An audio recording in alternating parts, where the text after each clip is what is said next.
Moikkelis moi ja tervetuloa Lilliputin opetusvideolle.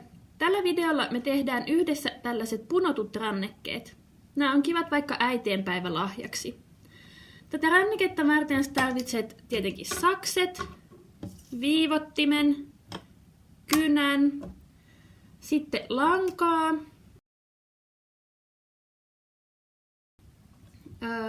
ja pahvia.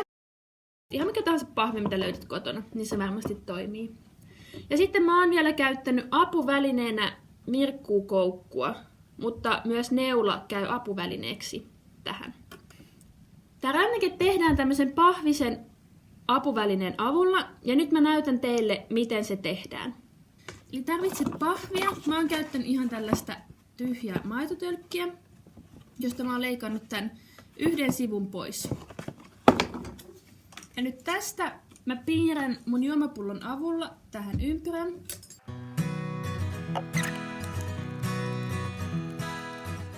Okei, ja nyt viivottimen avulla mä piirrän tähän 2 ristiä.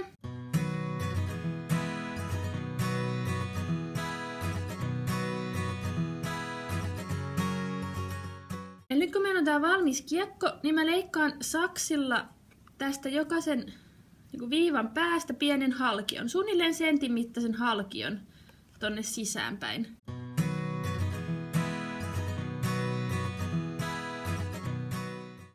Nyt kaikissa on halkio.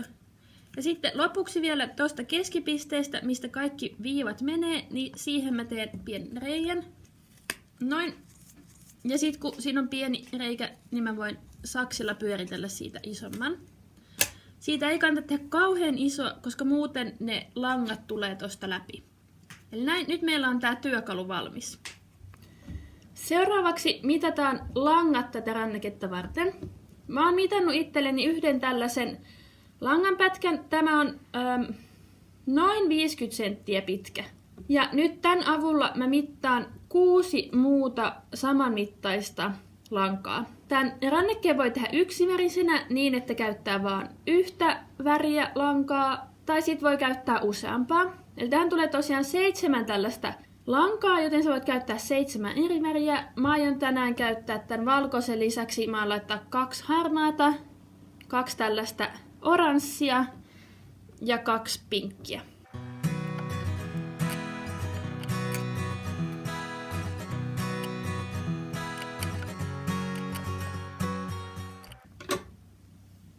Näin. Eli nyt mulla on 7 samanmittaista, noin 50 senttiä pitkää lankaa.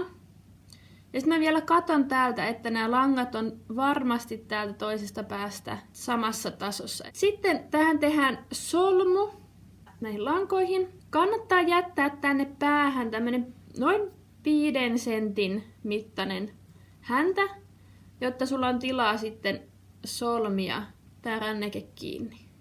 Eli tehdään solmu, ihan tavallinen solmu, tämmönen lenkki, ja sitten vedetään nämä päät tästä läpi. Ja tätä ei tarvitse kiristää ihan tiukalle, mitä löysemmäksi se jättää, niin sitä isompi se on. Eli nyt kun meillä on nämä langat ja tämä kiekko, niin meidän pitää nyt yhdistää nämä. Mä oon käyttänyt tässä apuna virkkuukoukkua. Kannattaa tosiaan laittaa niin, että solmu tulee tänne takapuolelle, jotta tähän etupuolelle jää nämä viivat auttamaan. Eli mä työnnän tämän virkkuukoukun tältä puolelta läpi. Tämä pitkä häntäpuoli, niin vedän sen tästä tämän virkkuukoukun avulla läpi. Ja sitten katsotaan, että kaikki hännät tuli läpi. Jos joku jäi tulematta, niin sen voi vetää uudestaan sieltä läpi. Ja tosiaan myös neulan avulla, pujottamalla neulan aina yhteen lankaan ja sitten työntämällä sen tuosta läpi, niin onnistuu. Nyt kun aloitetaan, niin laitetaan nämä narut näihin halkioihin. Mä haluan, että tässä tulee aina samanväriset vierekkäin, mutta sä voit tietenkin valita ihan miten sä laitat sun omat narut, tai siis langat. Näin. Ja nyt tähän jää tää 1 halkio tyhjäksi, kun tässä on 8 halkiota ja 7 narua. Niin mä suosittelen, että pidät aluksi tätä tyhjää halkiota täällä ylhäällä. Ja tästä tyhjästä halkiosta lasket 1, 2, 3 lankaa vastapäivään. Ja lanka siirtyy niin kuin kellonviisarin myötäpäivään 1, 2, eli 2 langan yli tähän tyhjään halkioon. Sitten taas käännetään. Halkio. 1, 2, 3 lanka vastapäivään. Ja se siirtyy niin kuin kellonviisari myötäpäivään tuohon tyhjään halkioon, niin se hyppää aina 2 langan yli. Käännetään. 1, 2, 3 lanka. Näin. Ja se siirtyy myötäpäivään kuin kellonviisari tohon. Ja sitten muista vetää kevyesti täältä tätä punosta niin, että tämä keskikohta pysyy aina tiukkana. Sitten kun sulla alkaa sujumaan tämä, niin mä teen yleensä niin, että mulla on tää halkio. Sitten mä käännän tästä 1, 2, 3 lanka halkiosta ylös ja siirrän sen tänne halkioon. Halkio, 1, 2, 3 lanka. Noin. Halkio, 1, 2, 3 lanka. Eli aina tämä lanka tässä hyppää 2 langan yli myötäpäivään.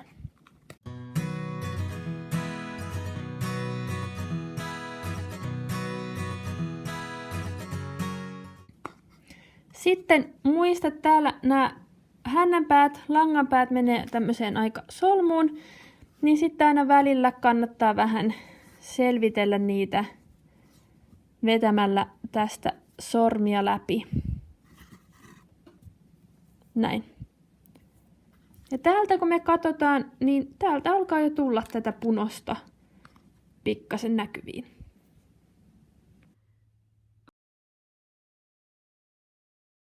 Okei, eli mä oon nyt tehnyt tätä ehkä 5 minuuttia, vähän reilu, ja mä oon nyt saanut tätä noin 4 senttiä tätä punosta tehtyä.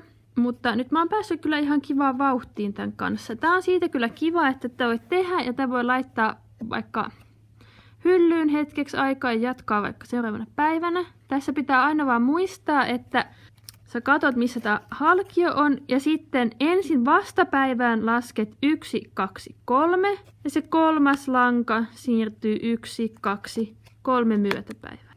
Eli aina halkio 1, 2, 3 vastapäivään. Ja sitten 1, 2, 3 naru liikkuu myötäpäivään. Eli nämä narut liikkuu niin kuin kellonviisarit aina myötäpäivään. Ja aina muistat liikuttaa 2 yli. Mullekin meinasi monta kertaa käydä niin, että mä mennäisin liikuttaa vaan vaikka 1 yli tai vahingossa 3 yli, mutta sitten vaan palauttaa sen takaisin ja ottaa sen oikean. Ja sitten jos se menee 1 väärin, niin ei se ole niin vakavaa. Hieno tästä tulee joka tapauksessa. Palataan, kun mä oon saanut tätä vähän pidemmälle. Okei, nyt mä oon tullut tähän vaiheeseen, että mulla on melko lyhyet pätkät enää narua jäljellä, ja tää on aika pitkä jo tää mun punos täällä.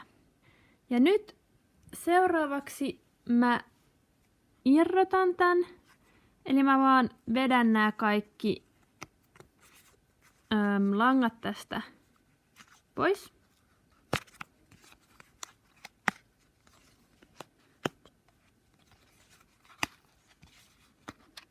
Noin. Ja sitten mä vedän täältä tän punoksen. Ja päättelyä varten mä teen näin, että mä otan täältä 3 lankaa ja sitten teen tähän vaan yksinkertaisesti merimiessolmun. Eli nämä 3 lankaa menee yläpuolelta ja tekee solmun. Ja 3 lankaa menee yläpuolelta ja tekee solmun. Ja nyt mulla on tää valmis rannekoru tässä. Sen voi kiinnittää ranteeseen joko niin, että kädessä pyytää jotakuta solmimaan nämä narut yhteen. Tai sitten, jos siitä on tullut tarpeeksi pitkä, niin tämän solmun voi tehdä jo valmiiksi. Noin. Sitten tästä voi leikata nämä ylimääräiset pois. Ja tämän voi pujottaa käteen. Tästä voi halutessaan tehdä myös vaikka avaimenperän. Mä oon tehnyt tähän päähän tämmöisen lenkin. Eli mä oon solminut nämä narut yhteen ja leikannut ylimääräiset pois. Ja sitten tämän lenkin voi kiinnittää avaimeen. Näin. Ja tietenkin, jos siitä tekee avaimenperän, niin sitten tähän riittää myös paljon lyhyempi punos. Ja tästä saa myös ihan kivan äitienpäiväkortin tällä tavalla. Kiitos kun katsoit. Nähdään taas kohti uusia tuulia.